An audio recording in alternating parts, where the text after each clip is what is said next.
Hello artists! Today we're going to challenge our creative brains by tracing an object and then turning that object into something new. So today you'll need a piece of paper, you'll need a pencil, you'll need a shoe, or if you don't have a shoe handy you can just use your foot, and you'll need some coloring materials.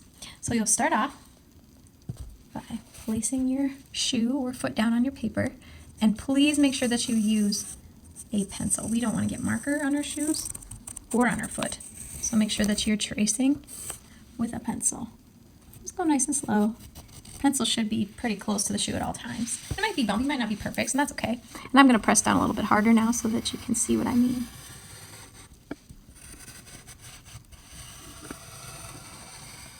All right, now this is our traced object, the shoe, right? Now we're going to take this shape and we're going to turn it into something new. Animals are always a safe bet. So you can think about, what animal shape does this remind me of? Or not, you can turn it into something else. But I'm going to start by making this shape into a fish. So I'm going to do that top fin, add some fish lips, add the body fin, and maybe the tail's going off the edge. That's okay, no problem. And then I'll go back and I'll add some details to make it really look fishy.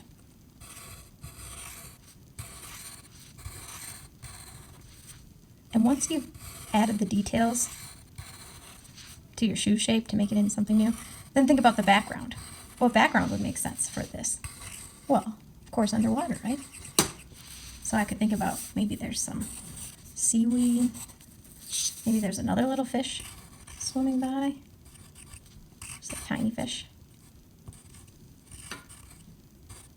So challenge yourself and work that creative brain. When you finish and you add details, you'll go back and add color. After that, you can turn your paper over and do another one. Don't forget to sign. All right, artists, when you're done adding details to your traced object, which was your shoe or your foot, then you're going to go back and add some color.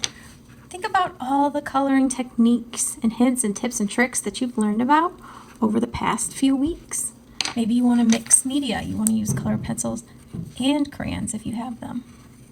Maybe you want to incorporate markers too. Maybe you want to use that tracing technique where you go over those pencil lines so that we don't see them anymore. It's important that you take your time and do your best work.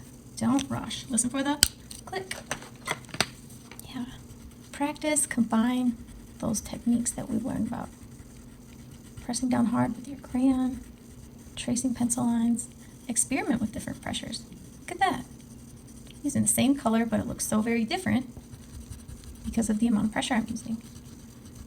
So grow that creative brain and do your very best work. Have fun!